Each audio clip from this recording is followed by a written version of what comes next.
साथियों, याद होगा आप लोगों को कि आज मेरा टिकट कट चुका है और मुझे खबर मिली है पार्टी किसी और को जा चुका है, टिकट किसी और को जा चुका है और मुस्तनद और मोतबर ज़राए के हिसाब से मुझे खबर मिली। ज़रूरी था कि हमने पहले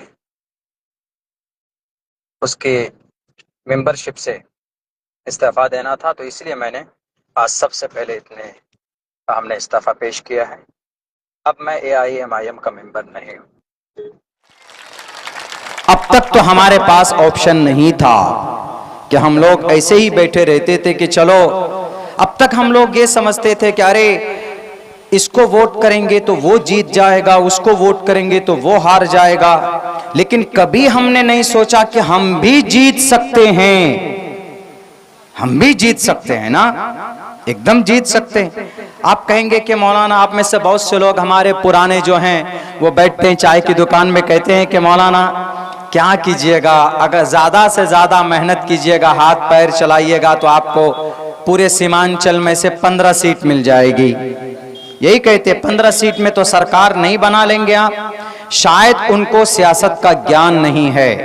15 सीट तो बहुत है जनाब। किसी की सरकार को लटकाने के लिए है ना, एक ही सीट काफी होती है, एक ही सीट। बोलिए कैसे, उदाहरण देता हूं।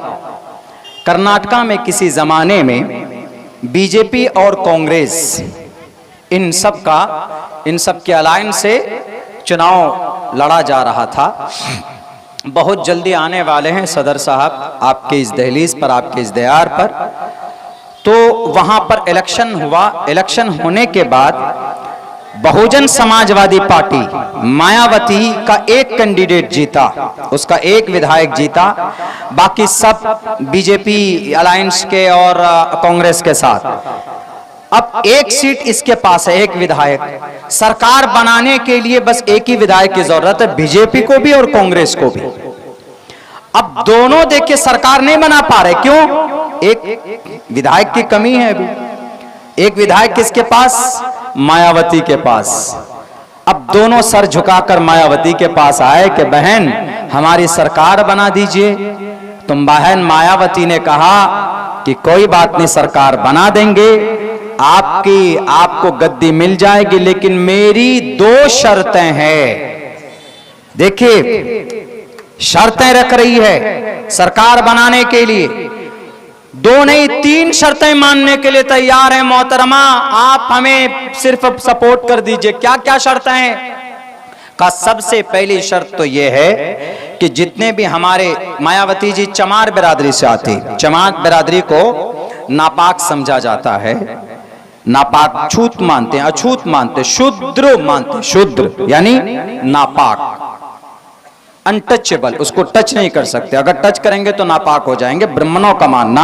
हालांकि वेदों में ऐसा कुछ नहीं है। वेदों के अंदर तो यह कहा गया कि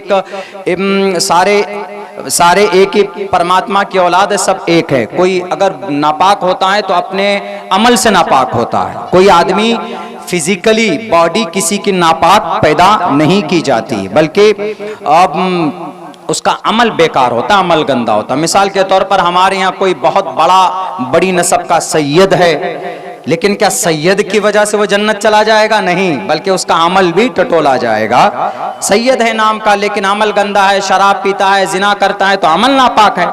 ये चीज हिंदू धर्म में भी ऐसा ही है, बैरक है। तो उन्होंने कहा पहली शर्त तो यह है कि जितने भी चमार बिरादरी के ऊपर केसेस हैं पूरे सूबे कर्नाटका में, उनको खत्म करना पड़ेगा।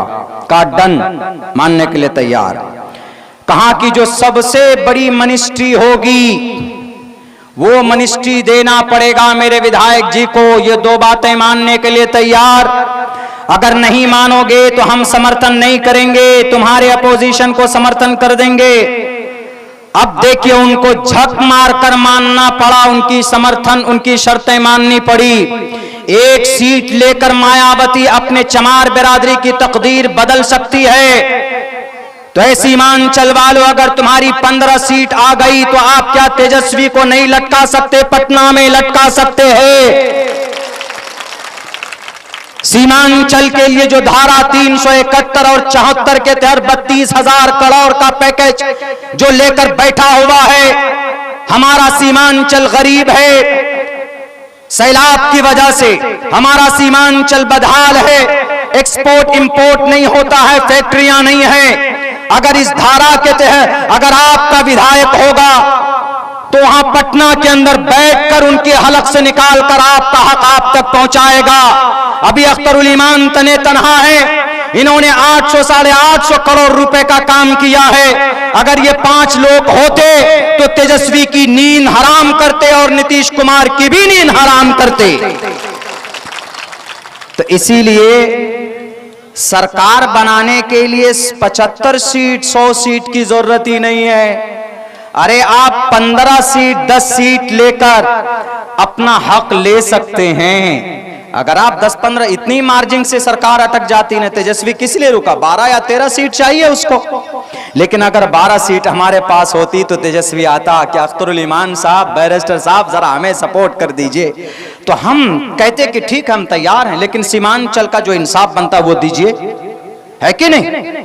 जब सियासी ताकत आपके पास नहीं होगी तो आप कुछ नहीं ले पाएंगे, कुछ नहीं।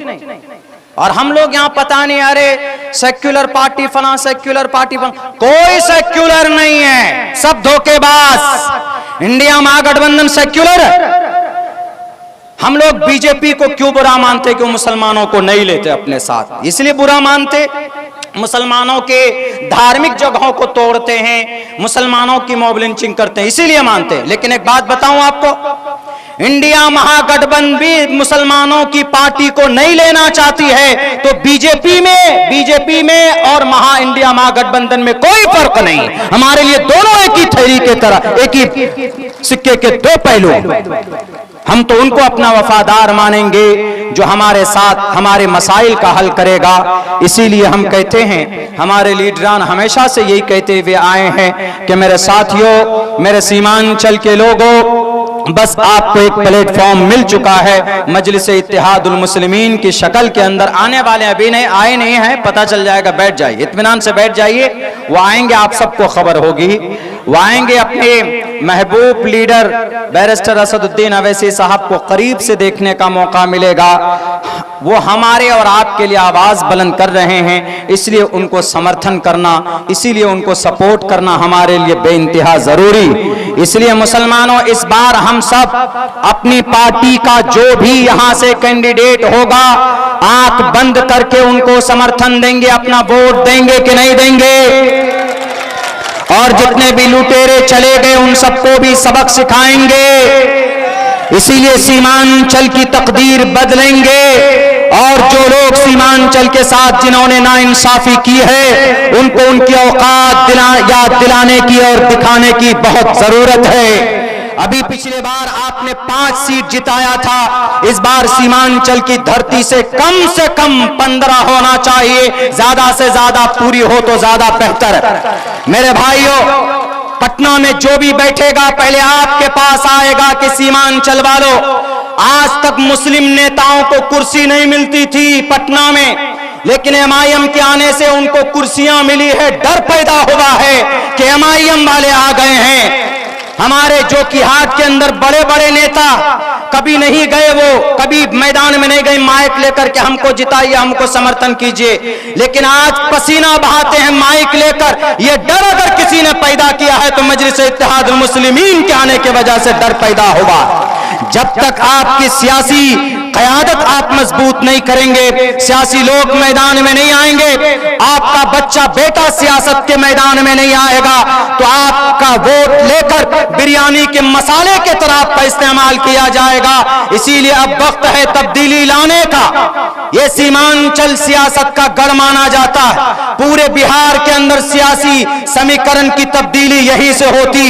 इसीलिए जो भी आएगा उनसे यही कहेंगे कि हमने 1967 से लेकर आज तक तुमको वोट दिया, तुमने सीमांचल के मुसलमानों को, यहाँ के मजलूमों को, यहाँ के दलितों को डूबने के लिए तुमने छोड़ दिया। मेरे भाइयों, उनसे सिर्फ सवाल करना है और एक उम्मीद की नजर से मजलिस इत्तेहादुल मुस्लिमीन को देखिए, इसमें ज्यादा से ज्यादा जुड़िए और जोड़िए और इस पार्टी को कामयाब कीजिए। इंशाअल्लाह ये पार्टी सीमांचल के जरिए से पूरे बिहार के मुसलमानों की तकदीर बदलेगी। कि भारत के संविधान में, भारत के जो कानून बना है उसके अंदर कई सारे आर्टिकल्स के अभी जो कवानीन बनाए गए उसकी खिलाफ वर्जी की गई।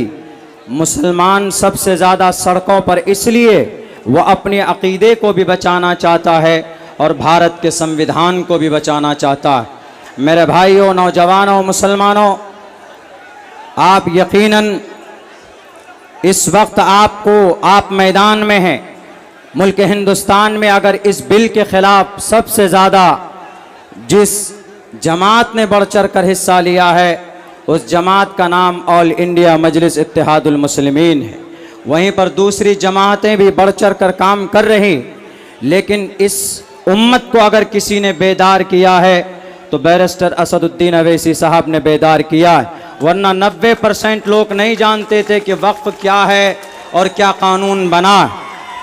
मेरे भाइयों, मेरे नौजवानों, आप इस वक्त जो सड़कों पर हैं ये सिर्फ शरीयत को बचाने के लिए नहीं, बल्कि भारत के आर्टिकल में दफ़ा नंबर 14 है जिसमें कहा गया इक्वालिटी बिफोर लॉ और the equal protection of the loss with in the territory of India. आप इसकी हिफाजत के लिए भी मैदान में हैं। आर्टिकल नंबर 25 आप उसकी हिफाजत के लिए भी मैदान में हैं।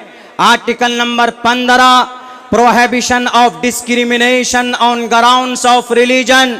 इस जमीन पर सबसे बड़ा अगर धर्म मुल्क हिंदुस्तान में कोई धर्म है तो वह भारत का संविधान, भारत का धर्म है। इसीलिए कुर्सी पर बैठने वाले प्राइम मिनिस्टर साहब से कहना चाहते कि आप धर्म के नाम पर कोई कानून बनाएंगे, आप अगर जात के नाम पर कोई कानून बनाएंगे तो भारत का संविधान उसकी परमिशन आपको नहीं देता है। इसलिए कि आर्टिकल नंबर 15 में लिखा है prohibition of discrimination on grounds of religion. टोपी और दाढ़ी देखकर कोई कानून नहीं बनेगा। ये देश चलेगा तो भारत के संविधान से चलेगा जो इस देश का कानून है, इस देश का धर्म है। और आप अगर ये समझते हो कि भाई ये बुज़दिल कौम है, ये कुछ करना नहीं जानती है, तो सुन लीजिए, 2 मिनट में अपनी बात पूरी करता हूं। इस मट्टी को बचाने के लिए सबसे पहले मैदान में 1755 के अंदर अगर कोई था तो यही कौम अली वर्दी खान था। अगर इस देश की मट्टी को बचाने के लिए 1799 में अगर कोई अंग्रेज के सामने खड़ा था तो वो शेर मैसूर टीपू सुल्तान था। 1831 में सर पे कफन बांधकर अगर इस मट्टी को बचाने के लिए कोई मैदान में थे तो इसी कौम के लोग सैयद अहमद शहीद बरेलवी थे 1757 के अंदर। और जनाब 1919 में जलियांवाला बाग में हमारे लोगों ने कुर्बानी दी। उस वक्त इसी कौम ने देश को आजाद किया था। अगर आप जैसे जालिमों से इस देश को आजाद कराने की जरूरत पड़ेगी तो यही कौम सर पर कफन बांधकर मैदान में निकलेंगे और देश को आजाद कराएंगे। बहुत बहुत शुक्रिया, जज़ाकल्लाह। 1 मिनट में एक मैसेज और देना चाहता हूं। दान का ताल्लुक इस्लाम से नहीं, हिंदू से भी। गीता में एक मंत्र है, दातव्यमिति यद्यानम दीयते नुपकारिणे देशे काले चपात्रे च तद्दानम सात्विकम स्मृतम, कि दान करो, दान कीजिए। और दूसरी चीज, गद्दी पर जो बैठा है उसके लिए एक पैगाम, यानी मिस्टर प्राइम मिनिस्टर साहब के लिए वो लिखा हुआ है कि जा नरपति पर जा दुखदाता सो नर तुरंत नरकम हो जाता। अगर ऐसा कोई कानून लाते हैं जिससे लोगों को तकलीफ पहुंचे तो उस तकलीफ की वजह से फौरन आप नर्क में जाएंगे, आप कुर्सी से उठेंगे, आपकी मौत होगी, आप नर्क में जाएंगे। ये भी आपके लिए इबरत है। मिस्टर प्राइम मिनिस्टर साहब, यह आपके ग्रंथ में है, याद रखिएगा। गद्दी पर बैठे हैं, सबको लेकर चलिए तो इंशाअल्लाह इस देश का भला होगा।